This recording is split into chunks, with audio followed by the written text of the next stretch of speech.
好的，欢迎来到今天的比赛现场，我是解说上帝。今天我将给你们带来最经典的四族争霸啊，其实就是没活了。地图用的是经典的四叶草，地形是经典的大草原。四族没有做任何的加强或者削弱，并且外交和叛乱一开始就开启了。唯一值得注意的是，四族的出生小岛与中央大陆并不相连啊，你看这里被我用山脉给堵上了，所以本质上他们是出生在孤岛上的。必须要等到他们发展出航海科技，彼此之间才能深入交流，然后干掉对方，一统天下。那么好，各位观众开始下注，击选出你最看好的种族。比赛现在开始。那好的，今天开局发展的依然很快啊，仅用了11年就完全占据了出生点，不但造出了风车磨坊，人口也来到了39，那暂列第一。人类紧随其后，目前人口38，但科技暂时落后，现在仅造出了办公大楼。那兽人目前人口也是38，科技肯定是落后的，毕竟它本身就不擅长科技。不过，这为什么有头狼啊？难道兽人不打狼吗？矮人发展的超慢，目前人口32啊，国土也没有覆盖全图，看来是要摆烂了。那好的，人类准备宣战了啊，还需要宣战兽人啊。虽然从兵力上来看啊，人类好像还小有优势，但是老观众都知道，兽人的兵力从来不是看这个，而是看这个。所以一般情况下，人类此举无异于找死。但现在是二般情况，因为大家都没有运输船，所以打仗根本无从谈起。那我宣战不等于我真打吗？不等是秒了。15年，人类宣战兽人，声望达到顶峰，除了兽人不太爽以外皆大欢喜。26年，精灵宣战矮人，那同样也没有真打，但是不对呀，人类他不打，那是他真没有船；那精灵不打，那就不对劲了，因为精灵是有码头和运输船科技的，那为什么不造呢？那这时候就要给大家科普一个世界盒子小知识了。那在世界盒子这款游戏中，国家扩张是按照区块来的。且区块本身是固定的，那大小呢大概是6×6，区块里有什么，四族就会造什么。比如有土地四族就会在里面盖房子什么的；那有水就会建到港口。但是今天四族出生岛的大小刚好是6的倍数，这就导致四族的领土内区块刚好都是陆地，所以在他们看来，他们是纯内陆国家。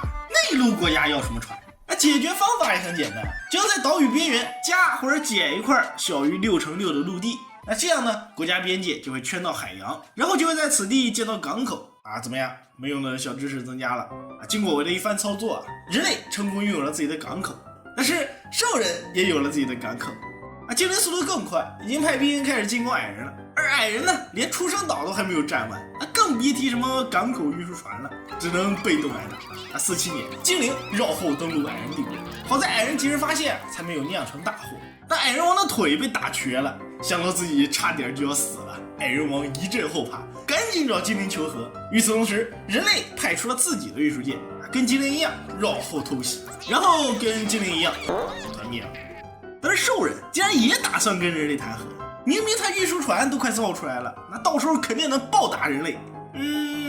可能是他热爱和平吧，但一味的退让只会让别人觉得你好欺负。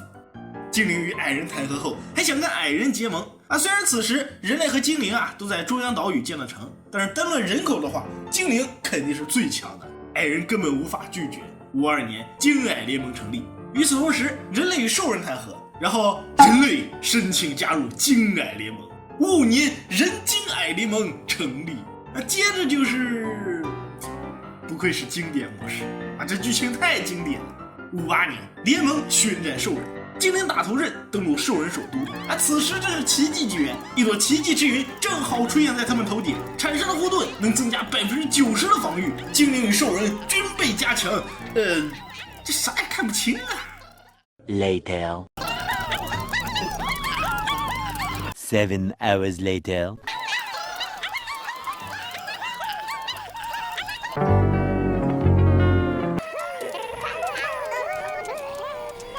真是一场酣畅淋漓的战斗兽人最终取得了战斗的胜利。不过我记得联盟不是3人吗？为啥有精灵来了？什么？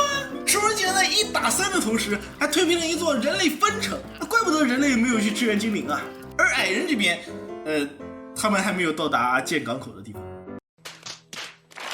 精灵再次派兵攻打兽人，而这次人类也派兵支援这就是他们热血沸腾的组合技但还是失败了队友那么菜，兽人那么强，跟我们打的同时还建造了，哎，什么玩意儿？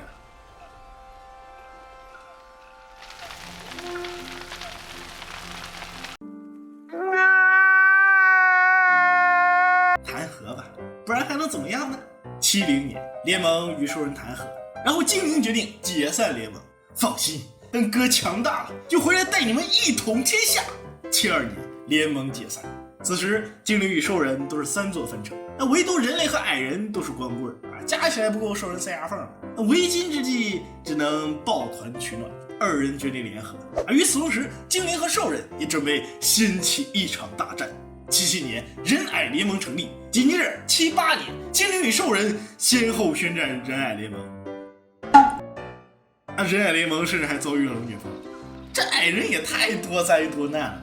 那可能是可怜矮人吧。所以最先遭殃的是人类，精灵军队进攻人类帝国，人类退无可退，拼尽全力才保下来首都啊。但紧接着兽人来了，来找人类探讨不等事。82年，人类走。那接下来就是88年，矮人走。世界也刚好进入了烈日纪元，但矮人竟然还留下了希望的火种。火种好像烧得太旺了。那目前从人口和兵力上来看，精灵有1点优势，但是不多啊。毕竟现在兽人呢有4座城，而精灵只有3座，所以这点人口差距啊，兽人很快就能追上来。但是精灵还有底牌，那就是科技。目前精灵科技38级，领先兽人18级，无论是金属加工还是武器锻造，全都遥遥领先。所以理论上来说，精灵的武器装备应该是领先兽人的，而这就是精灵最大的优势。103年，精灵宣战兽人，兽人率先展开反击，准备拿下精灵绿密邻居。但这点兵力啊，明显是不够看啊，被精灵轻松反杀。哪来的鸡哥？我靠，鸡哥分裂了！鸡哥在进攻兽人，而鸡哥团灭。但在他们的掩护下，精灵成功强占了兽人多龙坦兽区，成功把双方分成数量拉平，然后借助自己手长的优势，隔着大海射击兽人，大至之区，形势一片大好。但是兽人竟然也学会了偷袭，他们突然登陆精灵水仙之域，出其不意的进攻让精灵猝不及防，水仙之域覆灭，精灵遭受重创。但即便如此，精灵的兵力依然优于兽人，只有1个机会啊，便能反败为胜。但兽人的运输船已经在路上了，精灵还能顶住下一次的侵袭吗？看来兽人并没有这种想法啊，这次只是路过，但下次就说不定了。兽人军舰一路到家，回到了分城织救期，没想到精灵军舰一路尾随，竟然也在这儿登陆。如果让他们拿下织救期，便能扳回一城，让战局再次归于平衡。但很可惜，他们失败了。无奈116年，精灵选择投降。先是一波割地赔款，然后表示只要你我和平相处，这中原大陆分7分。但兽人表示糊涂啊，灭了你，这不全是我的吗？124年，兽人宣战精灵。好的，让我们恭喜兽人获得了本场比赛的胜利，为兽人献上礼炮。